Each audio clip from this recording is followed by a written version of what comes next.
नमस्कार, आईपा के मंच पे आपका स्वागत है। आईपा यानी all India progressive politics association, जिसका मकसद है प्रगतिशील राजनीति की बात करना। यहाँ पर जाति धर्म से ऊपर उठकर एक ऐसी राजनीति का बात करेंगे जहाँ पर समाज के सभी वर्गों का विकास हो। बात हो स्वास्थ्य की और शिक्षा की और रोजगार की।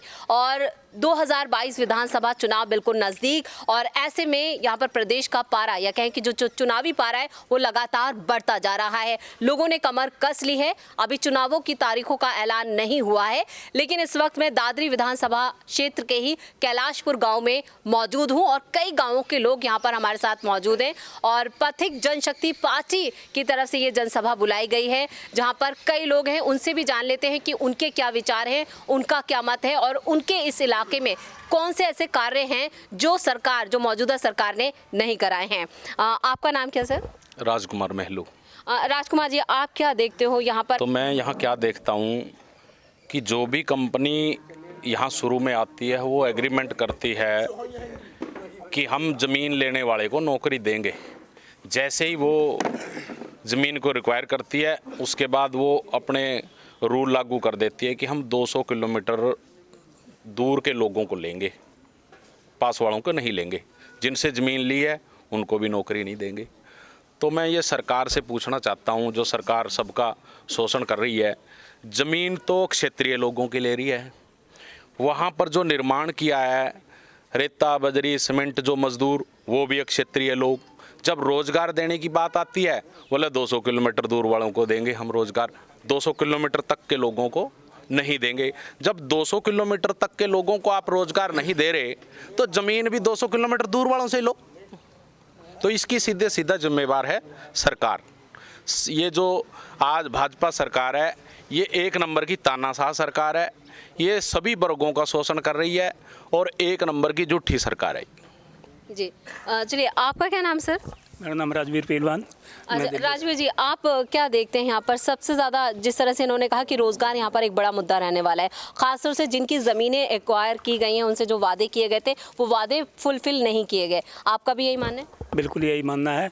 और सारी ही मतलब जो बेसिक सुविधाएं हैं पब्लिक के लिए वो भी, उन पर भी कोई भी काम नहीं हो रहा। बस शायद कागजों में ही जो भी कुछ काम कर रहे हैं ये सिर्फ कागजों में कर रहे हैं। हम सरकार से उम्मीद करेंगे कि भाई अब कम से कम अब तो कुछ करें। और ये पार्टी की जो अभी जनसभा हुई है हमारी, बताई है अभी पथिक जनशक्ति पार्टी, और हमने सुना भी है ये बहुत अच्छे मतलब मुद्दों पे काम करने वाली है। तो हमें उम्मीद है कि अच्छी तरह से इस क्षेत्र का विकास होगा। लेकिन अक्सर ऐसा होता है जब भी जो छोटी पार्टियां जो आती हैं आगे चलकर वो बड़ी पार्टियों में या तो उनके साथ गठबंधन हो जाता है या फिर वो उन्हीं का हिस्सा होती है। नहीं, वो तो डिपेंड करता है परिस्थिति के ऊपर कि किस तरह की परिस्थितियां होंगी। ये पार्टी है तो अपनी दम पे ही आगे बढ़ने की कोशिश करेंगी और गठबंधन भी किया जा सकता है, ऐसा कुछ भी नहीं है। पब्लिक के लिए जो भी उचित लगेगा वही कदम उठाए जाएंगे। जी। सर, आपका भी मानना है कि यहाँ पर जो मौजूदा सरकार है उसके लिए वोट नहीं पड़ेगा, बदलाव के लिए वोट पड़ेगा? सर, मैं पथिक जनशक्ति पार्टी का राष्ट्रीय उपाध्यक्ष हूँ जी। और हमने जो है क्षेत्रीय समस्याएं तो बहुत ज़्यादा हैं। हमारे नोएडा में आज जो है 1-1.5 महीने से किसान बैठे हुए आंदोलन पे और भूख हड़ताल पे हैं। वो मरने के कगार पे हैं। ना तो उनको रोज़गार दिया जा रहा, ना उनको मुआवजा दिया जा रहा, ना उनको ज़मीन के उचित मुआवजा मिलना चाहिए वो भी नहीं मिला। और रोज़गार की बात है ही 200 किलोमीटर से दूर के ले रहे हैं, जबकि एग्रीमेंट ये है नोएडा अथॉरिटी से कि हमारा हर घर से एक कर्मचारी जो है ड्यूटी पाए, उनको रोज़गार दिया जाए। और शिक्षा के जो हमारे स्कूलों में रिजर्वेशन है वो नहीं मिल रहा। यहाँ पर चिकित्सा के लिए भी रिजर्वेशन है, उनको गरीबी रेखा से नीचे आकर के उनको इलाज होना चाहिए वो भी नहीं मिल रहा।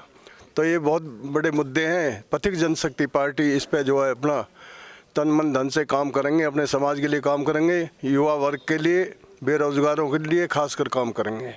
जी। आपका क्या नाम है?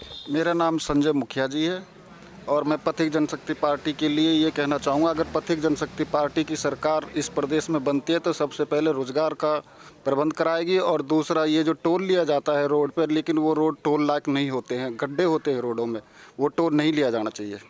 लेकिन आप यहाँ पर अपने किसानों का भी जिक्र हो रहा है, किसान आंदोलन, तो किसान आंदोलन का आपके इस पूरे इलाके में कितना प्रभाव रहा? आप तीनों कृषि कानून जो है वो वापस ले लिए गए हैं, उसके बावजूद किसानों के बीच इतनी बेचैनी क्यों?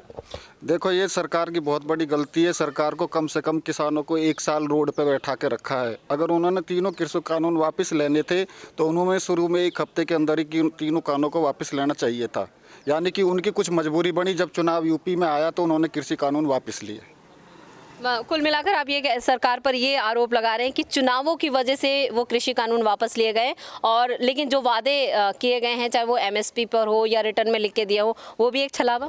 देखो, अभी इस बारे में कुछ नहीं कह सकता। अभी हमारे जो कृषि के वो हैं अध्यक्ष राकेश टिकैत जी, वो इस बारे में सरकार से बातचीत कर रहे हैं। जी, आपका क्या कहना है सर? आप क्या वाकई में ऐसा है कि मौजूदा जो सरकार है वो सिर्फ चुनावों की वजह से उसने कृषि कानून वापस लिए? बिल्कुल, चुनावों की वजह से कृषि कानून वापस लिए हैं, और ये इन कानूनों को अच्छा बताते हैं। ये कानून किसान नेता तो इनसे बहस नहीं कर पाए। मैं अपनी बताता हूँ जी। मैं एक कुंटल हरड़ बेचने गया, एमएसपी है 6,500 रुपया, वो 5,000 में बिक रही है वहाँ। वो कह रहे हैं कहीं और बेच लो ले जाके।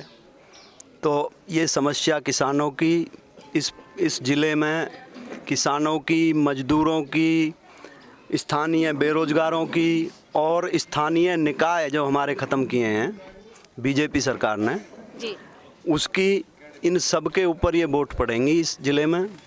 और बीजेपी का लगभग इस ज़िले से तो सफाया ही हो जाएगा। मतलब आप ये कह रहे हैं कि जो प्रधानी व्यवस्था खत्म की गई है उसका बहुत खामियाजा इस इलाके को भुगतना पड़ा? बिल्कुल, कहीं किसी गांव में विकास नहीं है। 5 साल हो गए, एक गांव में अथॉरिटी ने किसी में एक ईंट या एक कंक्रीट की कोई एक कट्टा सीमेंट भी लगाया हो तो मुझे बता दे। स्थानीय मतलब विधायक बता दें या सरकार बता दे। जी, ये आप भी यहाँ पर हैं, आप बताएं, क्या वाकई में जो यहाँ पर जो पहले प्रधानी वाली जो व्यवस्था थी वो ज़्यादा बेहतर थी, या जो मौजूदा व्यवस्था है वो ज़्यादा बेहतर है? अब की जो व्यवस्था है बहुत बेकार है, इससे तो पहले ज़्यादा अच्छी थी। अच्छा जी, तो क्या है, क्या वाकई में सरकार ने यहाँ पे निर्माण कार्य हों या फिर जो बड़ी योजनाएं चलाई गई हैं उन योजनाओं का लाभ आप तक नहीं पहुँचा? नहीं पहुंचा। जैसे रास्ते बिल्कुल बेकार है गांव के, सभी आसपास के गांवों के सरकार ने कोई ऐसा कार्य नहीं किया। जी, आपका सर क्या नाम है? तो आप इसी गांव के हैं या दूसरे गांव से? तो कितना काम, विकास कार्य आपके गांव में हुए हैं? विकास में कुछ भी नहीं हुआ जी, जी, कुछ भी काम नहीं किया अभी तक। तो आपके जो जनप्रतिनिधि हैं कभी आपके गांव में आए? हाँ, जनप्रतिनिधि हैं, रहने वाले हैं। तो जो आप पता है आपको आपके विधायक कौन है? हाँ, वो तेजपाल मास्टर जी हैं। तो आए कभी आपके इलाके में? आते रहते हैं, वैसे काम तो नहीं किया। आते रहते हैं अच्छा। पर काम नहीं कर पाए। काम तो कुछ किया नहीं। अच्छा, आपका क्या कारोबार है, व्यवसाय क्या है, खेती बाड़ी है ये? गति है। तो जो किसानों के लिए योजनाएं चलाई गई हैं उन योजनाओं का लाभ आप तक नहीं पहुंचा? हमारे काम तो लाभ पहुँचा, कुछ नहीं पहुँचा, कुछ नहीं मालूम है। जी, आपका क्या नाम है? बनेराम।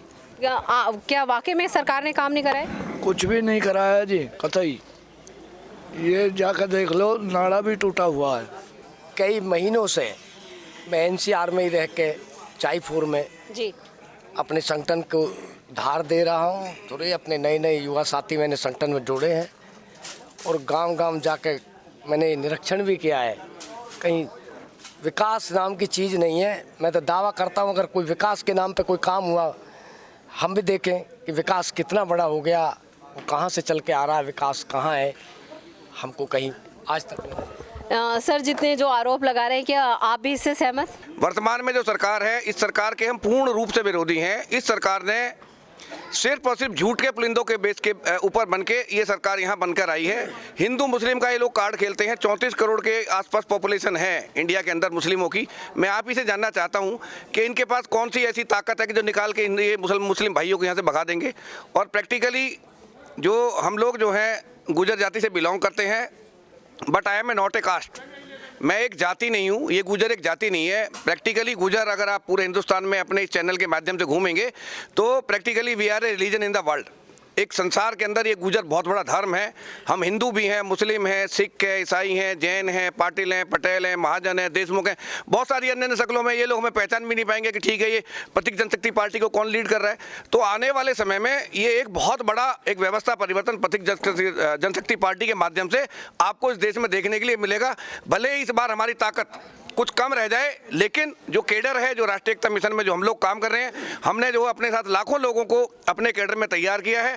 आरएसएस से भी बड़ी टीम इस भारतवर्ष के अंदर स्थापित करेंगे और इस देश को दोबारा से फिर से, जो हमारे पूर्वजों ने सोने की चिड़िया इस देश को बनाया था, सम्राट मीर भोज के शासनकाल में था, दोबारा से जो है उसको स्थापित करके इस देश में रहेंगे हम। चलिए सर, हमारी भी आप कहें कि पूरा समर्थन है और हम भी यही चाहते हैं। हम खुद प्रगतिशील राजनीति की यहाँ पर बात कर रहे हैं और आईपा का भी जो ये मंच है वो इसी तरह के विचारों को यहाँ पर मंच प्रदान करता है। आपका क्या नाम है सर? मेरा नाम करमवीर सिंह भाटी। अच्छा करमवीर जी, आप भी इसी पथिक जनशक्ति पार्टी से जुड़े हैं या यहाँ पर जनसभा का हिस्सा? बिल्कुल इसी पार्टी से जुड़े हैं जी। अब तक जो सरकारें रही हैं उन्होंने धरातल पर काम नहीं किए, कागज़ों में काम हुए। अब आप देख लीजिए, 200 किलोमीटर दूर से भर्ती कर लाएंगे रोज़गार के लिए, लेकिन जो यहाँ के निजी निवासी हैं उन लोगों को किसी को रोज़गार नहीं दे रहे। बोलते हैं कि आप तो लोकल हैं, लोकल का मतलब तो डुप्लीकेट होता। अब लोकल बताते हैं तो इसका मतलब डुप्लीकेट है क्या? हम लोकल भी, लेकिन 40% का प्रावधान है यहाँ पर कंपनियों में कि ग्राउंड पर लागू नहीं है अभी तक। जो भी जाते हैं उनको वापस लौटाया जाता है और चक्कर कटाए जाते हैं। जी चलिए सर, आपका क्या नाम है? आप भी इसी पार्टी का हिस्सा सर? हाँ बिल्कुल, पार्टी का हिस्सा भी है, गांव से भी हैं। राजकुमार भाटी नाम है, कैलाशपुर से ही जी। जो सभी लोगों की आप बात सुन रहे हैं, सभी का एक ही मकसद है, वही परिवर्तन चाहिए। और जो ये सब हो रहा है, पहली पार्टी कह रही है मैं ये कर दिया वो कर, धरातल पर कुछ नहीं है, बस सबका बस एक ही मकसद है। जी, मौजूदा व्यवस्था से आप भी नाराज और व्यवस्था में बदलाव, आप भी मौजूदा व्यवस्था से नाराज हैं? हाँ, सभी एक ही बात है। हाँ। जी, आपका क्या नाम है सर? सुभाष भाटी। सुभाष जी, आप यहाँ खुद पार्टी का एक हिस्सा हैं, तो किस तरह से लोगों के बीच ले जाएंगे? और आपने कहा कि मौजूदा व्यवस्था जो है उसमें कई खामियां हैं, यहाँ पर ना सिर्फ सत्ता परिवर्तन बल्कि व्यवस्था भी और ज़्यादा बेहतर हो, इसके लिए ये पार्टी काम करेगी। व्यवस्था अब बेहतर होगी, ये पार्टी हमारी बिल्कुल व्यवस्था को कतई बेहतर बना के छोड़ेगी और पिछले जो भी हैं इनको भगाएगी।